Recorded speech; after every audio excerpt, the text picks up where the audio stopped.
My name is Sarah May Collier, and I was born into chains in Chatham County, North Carolina, in the year 1831.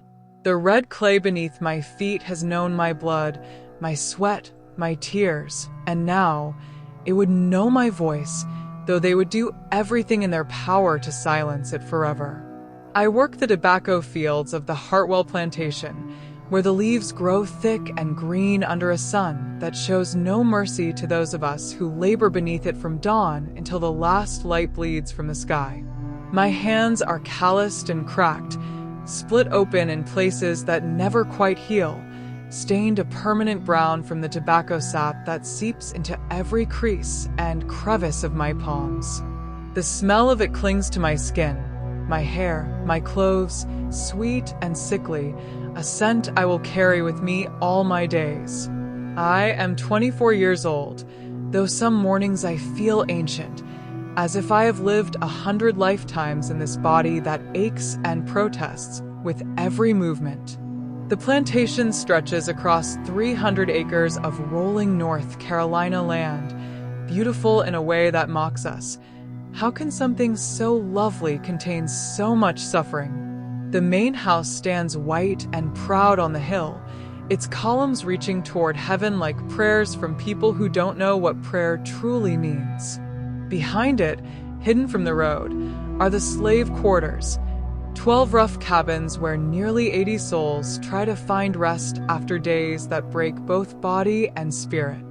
I share my cabin with 6 other women, our sleeping pallets, so close that I know the rhythm of each woman's breathing, the sounds of their nightmares, the tears they cry when they think no one can hear. But what terrifies me most, what keeps me awake long after the others have surrendered to exhausted sleep, is not the endless labor that grinds us down day after day. It is not the lash that Master Hartwell's overseer, a cruel man named Clemens, wields with such enthusiasm.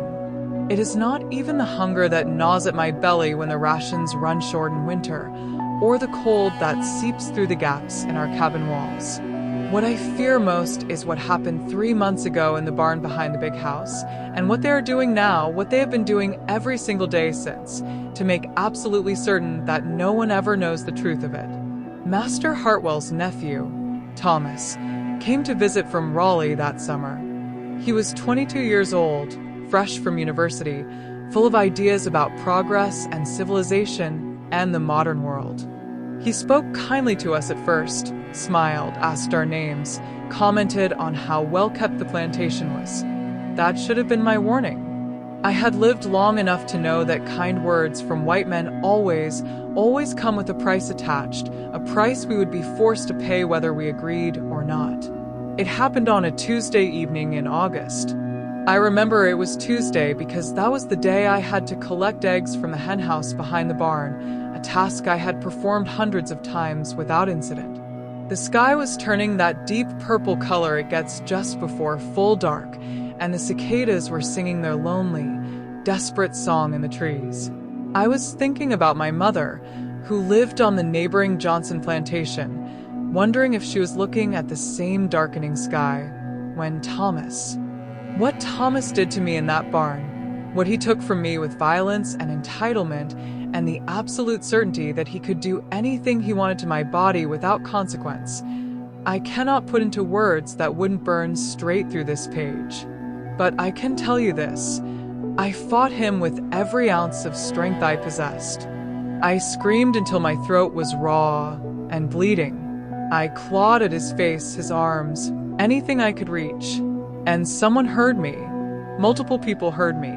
Mama Ida, the oldest woman among us at nearly 70 years, heard my cries from where she was drawing water from the well. Jacob, who worked in the stables and was like a brother to me, heard and came running. They both saw Thomas stumbling out of that barn, adjusting his clothes with shaking hands, his face flushed with a mixture of shame and rage and something else, satisfaction, perhaps, or simply the calm certainty of a man who knows he will never face consequences for his actions. They saw me moments later, crumpled in the dirt and straw, my dress torn beyond repair, blood on my thighs, my face already beginning to swell where he had struck me to silence my screams. That should have been the end of Thomas Hartwell's visit to his uncle's plantation. In any just world, it would have been the end of his freedom, the beginning of his punishment. But this was not a just world, and it never had been. This was North Carolina in 1855, and I was property, not a person. I was an investment, a tool, a thing to be used, and things do not get justice when they are damaged by their owners or their owners' family members. Thomas left the plantation the very next morning, riding away in his fine carriage as if nothing at all had happened, as if he had not destroyed something in me that could never be rebuilt. And 2 hours after his departure, Master Hartwell gathered every single one of us, all 80 enslaved people who lived and worked on his land, in the yard in front of the big house. We stood in the hot morning sun, confused and afraid, while he looked at us with cold eyes that promised retribution. "I want to make something absolutely clear," he announced, his voice calm and measured, the way you might discuss the weather or the tobacco crop. "Anyone who speaks a single word about anything that may or may not have occurred during my nephew's visit will be sold south before the sun sets on that day. And if I hear so much as a whisper of rumors circulating in town, among the other plantations, or in any church or gathering place, I will know exactly where those rumors came from, and the consequences will be severe. Am I understood?" The silence that followed was absolute. We all understood perfectly. Being sold south meant the deep plantations of Georgia, Alabama, Mississippi, places where they worked you literally to death in cotton fields that stretched to the horizon, where the heat killed as efficiently as the overseer's whip, where they didn't even pretend you were human. It meant never seeing your family again, never hearing a familiar voice, dying alone among strangers who wouldn't even know your name to mark your grave. It was the threat that hung over all of us, every day of our lives, the ultimate punishment, the final severing of every fragile thread that connected us to anything we loved. So we stayed silent. All of us, even Mama Ida, who had raised half the children on the plantation, even Jacob, whose hands had clenched into fists when he saw what had been done to me, even me. The silence that settled over the plantation after Master Hartwell's threat was not peaceful. It was suffocating, oppressive, heavy as a burial shroud. It pressed down on all of us, but it pressed hardest on me, because I was the one carrying the truth that everyone else was desperate to forget. In the weeks that followed, I watched them systematically erase me, as if by making me invisible they could make what happened to me disappear entirely.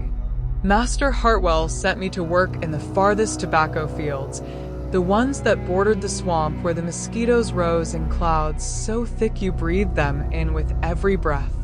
I was removed from any position where I might be seen by visitors, by neighboring plantation owners, by anyone from town. Mrs. Hartwell, who had employed me as a house servant for 6 years, who had taught me to arrange flowers and serve tea and move silently through rooms full of white people discussing their white people concerns, now acted as if I had never existed. When the circuit judge came for dinner, when the county commissioner stopped by to discuss tobacco prices, when the minister arrived for his weekly Sunday meal, she brought in other girls to serve, girls who hadn't been violated, girls who didn't carry the evidence of her family's sin in their eyes. But the worst part wasn't being hidden away like something shameful. The worst part was the way some of my own people looked at me, or rather, the way they stopped looking at me. There were whispers in the cabins at night, conversations that died when I entered a room. She must have done something. I heard one woman mutter to another, though they didn't know I was close enough to hear. Must have encouraged him somehow.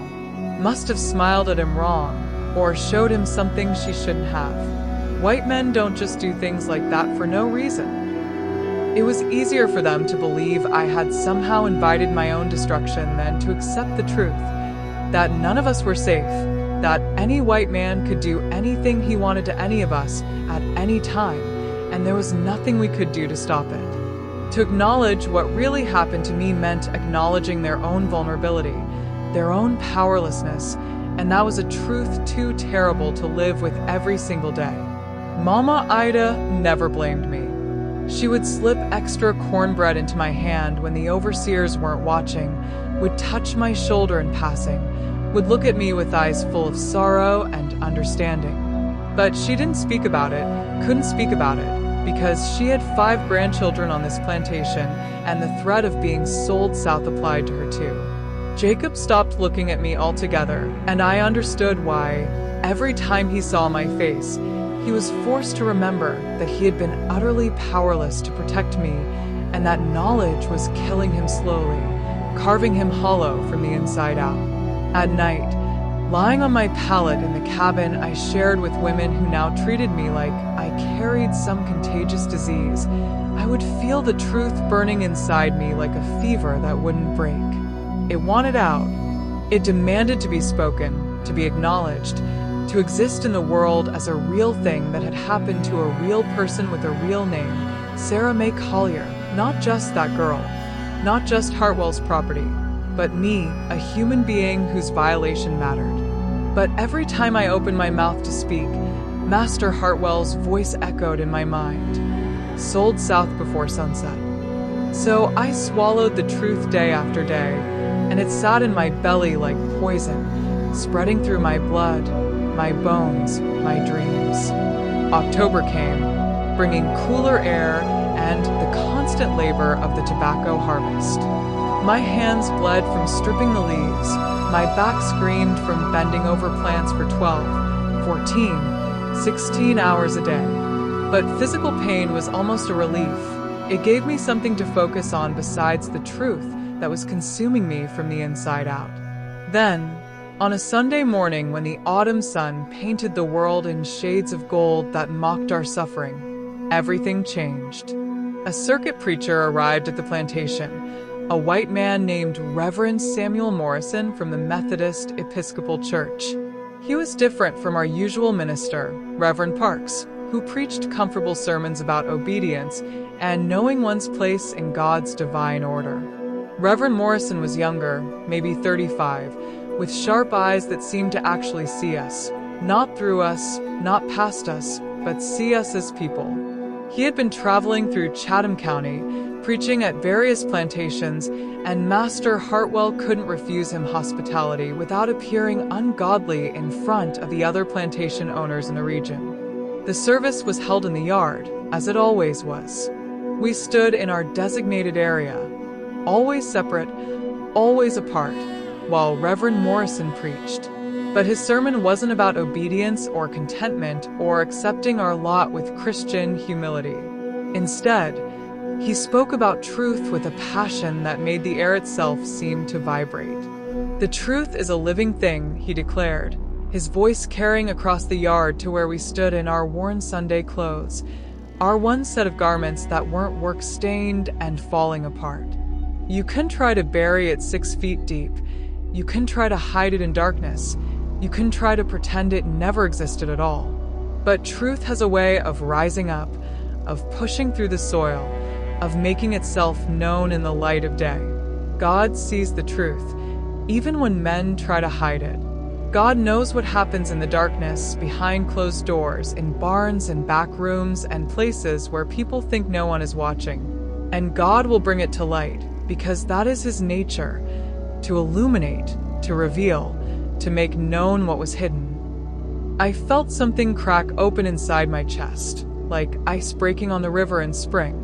It was as if Reverend Morrison was speaking directly to me, as if God himself had sent this man to this plantation on this specific morning to tell me that what happened to me mattered, that the truth of it mattered, that silence was not the same as peace and could never bring healing.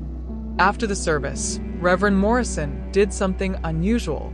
He approached Master Hartwell and asked if he might speak privately with some of the enslaved people about their spiritual welfare and their understanding of Christian doctrine. Master Hartwell, who couldn't refuse without looking like he opposed Christian education and ministry, reluctantly agreed. But he stationed Clemens, the overseer, nearby with instructions to listen to every word. When Reverend Morrison approached me, I felt my heart hammering against my ribs, so hard I thought it might break through. He looked at me with those sharp, seeing eyes, and I knew that this was my one chance. This moment right here. If I let it pass, if I chose silence again, I would carry this truth to my grave, and Sarah May Collier would be erased as completely as if I had never existed. "You carry a heavy burden, daughter," Reverend Morrison said softly. "I can see it in your face, in the way you hold yourself. Would you tell me about it?" And in that moment, with Clemens listening just yards away, with everything I had to lose lined up like dominoes ready to fall, I made a decision that would change everything. I waited until Clemens's attention drifted towards some commotion near the barn. Two boys roughhousing, drawing his irritated attention. Then I looked Reverend Morrison directly in the eyes and I whispered, fast and urgent, the words tumbling out before I could lose my courage. "Master Hartwell's nephew, Thomas, violated me in the barn in August. There were witnesses. Mama Ida heard me screaming.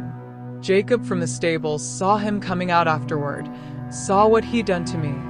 Master Hartwell threatened to sell us all south if anyone spoke about it. They're trying to hide the truth. They're trying to make it like it never happened, like I don't matter at all."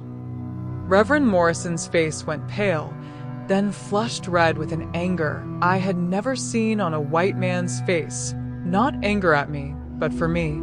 "Who else saw this?" he asked, his voice carefully controlled, but trembling with fury. "Mama Ida, Jacob. But they'll deny it now. They'll say I'm lying because they're terrified. They have families here, grandchildren, people they can't protect if they're sold away. I understand why they're afraid. I'm afraid too. Are you afraid right now?" he asked, and the question hung in the air between us, heavy with meaning. "Terrified," I told him honestly. "But I'm more afraid of letting them erase what happened. I'm more afraid of dying with this silence inside me, of letting Sarah May Collier disappear like I was never even real. I'm more afraid of what it means if I don't speak, not just for me, but for every woman like me who has no voice, no protection, no way to say this was done to me and it was wrong." Reverend Morrison's jaw tightened. "I cannot promise this will end well for you, daughter. In fact, I can almost guarantee it will bring you suffering. But I can promise you this. I will speak the truth of what you've told me. I will not let it be hidden. I will not let them erase you." He was true to his word in a way that both terrified and exhilarated me. That very afternoon, before he left the plantation, as several neighboring plantation owners gathered to bid him farewell, because a traveling preacher's departure was a social event, an opportunity for white men to network and discuss business, Reverend Morrison did something extraordinary. He stopped in the middle of the yard, in full view of everyone, and his voice rang out clear and uncompromising. "I have heard testimony this day of a grave sin committed on these grounds, a sin against one of God's children, a violation of the most heinous kind, a sin that has been deliberately concealed through threats and intimidation. I call upon you, Master Hartwell, before these witnesses and before God, to answer for it." The rage that transformed Master Hartwell's face was terrible to behold. His hands clenched into fists, and I saw him take a step toward Reverend Morrison before he caught himself, remembered that there were witnesses, remembered that you cannot simply strike a white preacher in front of other white men without severe social consequences. "You have been told lies by a slave girl," he snarled, his voice shaking with fury. "She is attempting to ruin my nephew's reputation because he rejected her advances, and she cannot accept that a gentleman would have no interest in someone like her." But Reverend Morrison didn't back down. "Then let us question the witnesses. Let us hear from those who saw what occurred. Bring forth Mama Ida. Bring forth Jacob from the stables.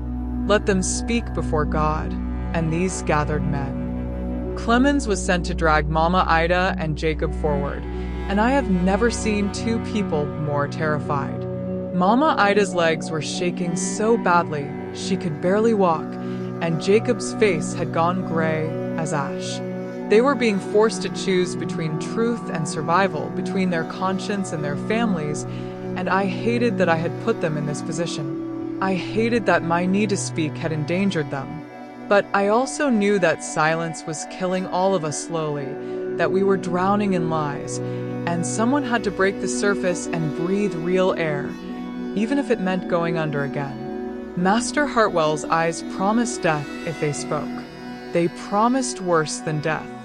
They promised that special kind of suffering reserved for slaves who defied their master's will, who embarrassed them in front of their peers, who forgot their place so completely that severe punishment was required to remind everyone else where the lines were drawn. Tell these men the truth, Master Hartwell commanded, his voice deadly calm now. Tell them that nothing improper occurred during my nephew's visit, and that this girl has invented these accusations out of malice and delusion. The silence stretched out, painful and sharp. I watched Mama Ida's face, watched the war being waged behind her eyes, survival versus truth, fear versus righteousness, her grandchildren versus her soul. I would not have blamed her if she had denied everything. I would not have blamed Jacob if he had called me a liar to save himself.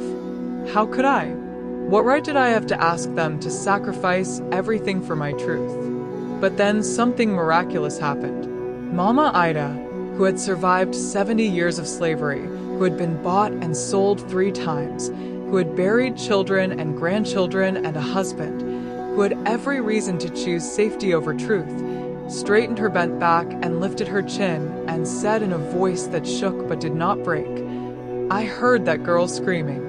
I heard her screaming like her life was being torn out of her, and I saw that man come out of that barn, saw him stumbling and adjusting his clothes like he'd been doing something shameful. I know what happened. God forgive me for staying silent this long, but I know exactly what happened. Jacob found his voice too, though it came out choked and rough. I saw it. I saw him come out, and I saw her after, saw what he'd done. I couldn't stop it. I couldn't protect her, and that's been eating me alive every day since. But I saw it, and Mama Ida's telling the truth, and I won't lie about it anymore, no matter what it costs me.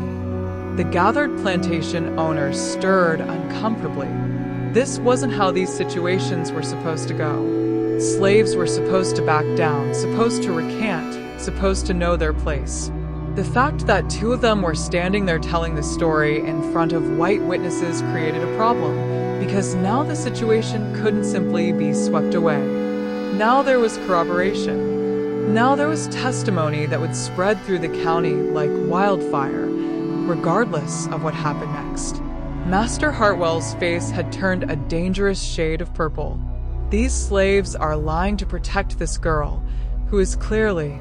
But Reverend Morrison interrupted him, which was itself shocking. I have heard 3 consistent testimonies. I have seen the evidence in that young woman's eyes, in her demeanor, in the way she carries herself. I know the look of a woman who has been violated, sir, and I tell you before God that she bears it. This matter must be investigated properly. I will be writing to the church leadership in Raleigh, and I will be including testimony from all 3 of these people. You have no authority here, Master Hartwell spat.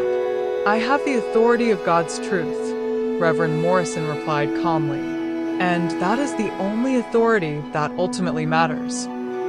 The aftermath of that afternoon came swift and brutal, unfolding exactly as I had known it would, but somehow worse than I had imagined. Master Hartwell tried to have all 3 of us, me, Mama Ida, and Jacob, sold south within the week, but Reverend Morrison had moved quickly.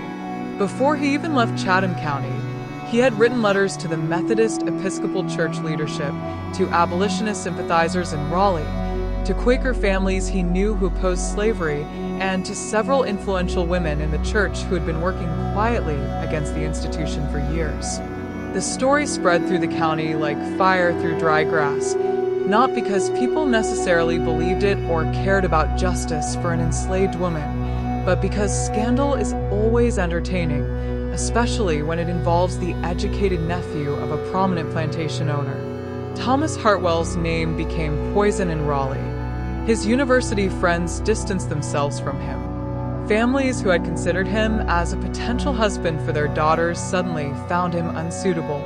His own father, Master Hartwell's brother, was furious, not about what Thomas had done to me, but about the fact that he had been stupid enough to get caught, to create a situation that couldn't be easily contained. Within 3 weeks, Thomas had left North Carolina entirely, relocating to Alabama where no one knew the story, and he could start fresh with his reputation intact.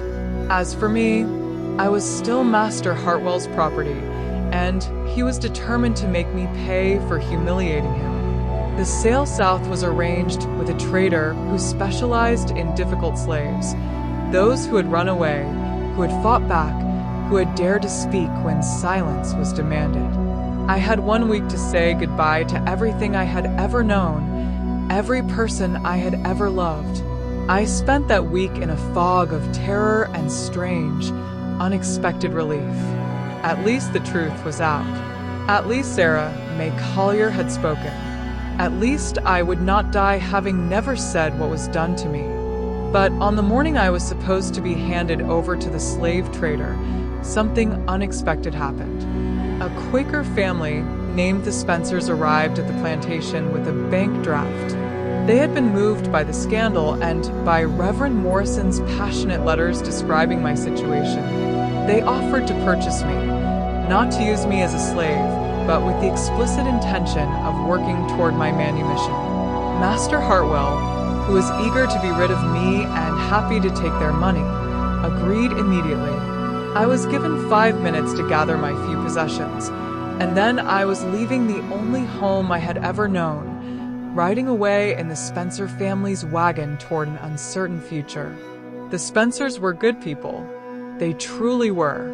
They treated me with kindness and respect, paid me wages for my work, and immediately began the legal process to free me. But manumission in North Carolina in 1855 was not simple. There were laws, restrictions, requirements. Freed slaves had to leave the state within 90 days or risk being enslaved again. There were bonds to be posted, court appearances to be made, documents to be filed and approved by judges who largely opposed the idea of free black people living among them. It took 2 years, 2 long years of legal wrangling, of appearing before hostile judges, of the Spencers spending money they could ill afford on lawyers and fees and bonds. 2 years of living in a strange limbo, not enslaved, but not free, not quite trusted by the free black community who didn't know me, not quite safe from slave catchers who didn't care about legal technicalities. But on October 15th, 1857, on my 27th birthday, I stood in a courtroom in Pittsburgh, and a judge, grudgingly, resentfully, but legally, declared me a free woman. I held papers in my shaking hands that said Sarah May Collier was no longer property. I was a person under the law, with the right to own property, to marry, to move freely, to speak my own name with pride. Freedom papers don't erase what was done to you. They don't give back what was stolen. They don't heal the wounds that live deeper than scars, that lodge in your bones and your blood and your dreams and wake you screaming in the night. I want to be clear about that because sometimes people hear about manumission and they think it's a happy ending, a problem solved, a story tied up neatly with a bow. But freedom is not the same as healing, and legal status doesn't undo violation. I still woke up some mornings trapped in that barn with Thomas Hartwell's weight crushing me, his hand over my mouth, his breath hot and sour against my face. I still flinched when white men looked at me too long, still felt my body go rigid and cold with terror when I had to be alone with any man, regardless of his color or his character or his intentions. I still carried the shame that people had tried to place on me, even though I knew intellectually that it wasn't mine to carry, that I had done nothing wrong, that the sin belonged entirely to the man who had violated me. The Spencers helped me as much as they could. They connected me with a community of free Black people in Pennsylvania, where I eventually relocated because North Carolina's laws required me to leave. They introduced me to Reverend Morrison, who had continued his ministry and his quiet work against slavery. They gave me something I had never had before: choices. Where to live, what work to do, how to spend my days, who to trust with my story. And slowly, painfully, I began to rebuild myself. Not into who I was before. That girl was gone and I mourned her, but into someone new. Someone who had been broken and had chosen to speak anyway. Someone who had survived when survival should have been impossible. I learned to read, which was its own kind of revolution. The Spencer's daughter, Mary, taught me in secret at first, because teaching enslaved people to read was illegal in North Carolina, and old habits died hard. But once I had my freedom papers, I devoured books like a starving woman devours bread. I read Frederick Douglass's narrative and wept because someone had found words for the wordless horror. I read Harriet Jacobs's story and recognized myself in her pain. I read the Bible without someone telling me what it meant, and I found a God there who cared about justice, who saw the suffering of the oppressed, who promised that truth would ultimately prevail. And then I started speaking. Reverend Morrison invited me to share my testimony at a small abolitionist meeting in Philadelphia. I was terrified.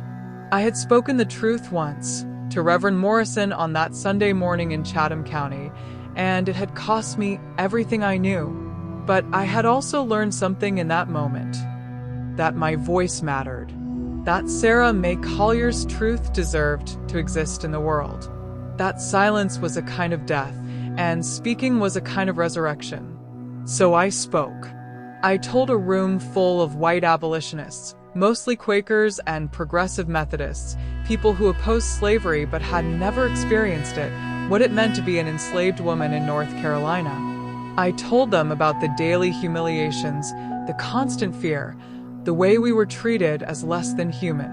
And then I told them about Thomas Hartwell and what he did to me in that barn, and how Master Hartwell tried to hide the truth, tried to erase me entirely. The room was absolutely silent when I finished. Several women were crying. A few men looked sick. But more importantly, they were angry, righteously, appropriately angry about an injustice that demanded anger as a response. One woman approached me afterward, a Quaker named Elizabeth Comstock. "Would you be willing to share this testimony more widely?" she asked.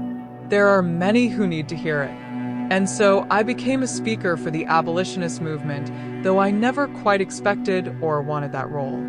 I traveled throughout Pennsylvania, New York, and eventually into New England, speaking at churches, meeting houses, women's societies, and abolitionist gatherings. I shared my story, not all of it. Some parts were too sacred, too painful, too private to share with strangers, but I shared enough. I shared the parts that mattered, the parts that could change minds and hearts and perhaps even laws. I spoke about what it meant to live without protection, without recourse, without the basic human right to say no to violation. I spoke about how the entire system of slavery depended on silencing women like me, on hiding truths like mine, on pretending that enslaved women were not fully human, and therefore their suffering didn't count. I spoke about Mama Ida and Jacob, who had risked everything to tell the truth when it mattered most. I spoke about the countless other Sarah Mays who never got the chance to speak, who died with their truths locked inside them, who were erased so completely that history would never even record their names. Some people received my testimony with compassion and commitment to change. Others were hostile, particularly men who accused me of exaggerating, of lying, of trying to make white people look bad. "You can't prove it happened," they would say. "You can't prove your master's nephew did what you claim." And they were right in a sense. I had no physical evidence that would hold up in any court. I had no photographs, no medical examination, no confession from Thomas Hartwell. All I had was my word, Mama Ida's testimony, Jacob's corroboration, and the lived truth of my own body and memory. In the legal system of 1857 America, that was worth almost nothing. But I learned something important during those years of speaking. Legal proof is not the same as truth, and truth has its own power. Every time I spoke, women would approach me afterward. White women, free black women, even other formerly enslaved women, and they would whisper their own stories to me. Stories of violation, of silence, of truths that had been buried for years or decades. No one has ever believed me, they would say. No one has ever let me speak about it. And in those moments, I understood that my testimony was doing something beyond the political work of abolition. It was giving other women permission to know that what happened to them mattered, that their truths deserved to exist, that they were not alone. I also reconnected with my mother during this time. Through the network of Quakers and abolitionists, I was able to send word to the Johnson plantation in Chatham County that I was alive, free, and looking for her. It took almost a year, but eventually the Spencers received word back. My mother, Dinah, was still alive. She was 49 years old, still enslaved, but alive. We began a correspondence through sympathetic intermediaries, letters that had to be read aloud to her and written down on her behalf by literate slaves who risked punishment to help us. "I am so proud of you," she wrote in one letter. "I am proud that you spoke. I am proud that you survived. I am proud that Sarah Mae Collier is still here, still fighting, still real." I kept that letter with me always. When the work became too hard, when the memories became too heavy, when I questioned whether speaking had been worth the cost, I would pull out my mother's words and read them again. Sarah Mae Collier is still here. Yes. Yes, I was. They had tried to erase me, but I was still here. Now, in 1859, I am 29 years old, and I have been free for 2 years. The country is tearing itself apart over the question of slavery. Kansas bleeds, John Brown raids Harper's Ferry, and everyone can feel that something enormous and terrible and perhaps necessary is coming. War feels inevitable, though no one knows what form it will take or what will remain when the smoke clears. But whatever comes, I know this. They tried to hide the truth, and they failed. Thomas Hartwell tried to take something from me that he had no right to touch, and Master Hartwell tried to bury that crime in silence and threats. They tried to erase Sarah Mae Collier completely, to make me disappear as if I had never existed, as if my pain didn't matter, as if enslaved women were not fully human, and therefore our violations were not really violations at all. They failed. I am still here. My voice is still here. My truth is still here, living and breathing and spreading like seeds on the wind. Every time I speak, every time someone hears my testimony and believes it and lets it change them, the truth grows stronger. Every time another woman whispers her own story to me and I witness it and hold it with care, the truth grows stronger. Every time someone who heard me speak goes home and questions the system that allows human beings to be treated as property, that denies basic humanity to people based on the color of their skin, the truth grows stronger. I think often about Mama Ida and Jacob, who are still enslaved on the Hartwell plantation as far as I know. I think about the choice they made that afternoon, the impossible choice between safety and truth, and how they chose truth even though it could have cost them everything. I think about how their courage gave me courage, how their willingness,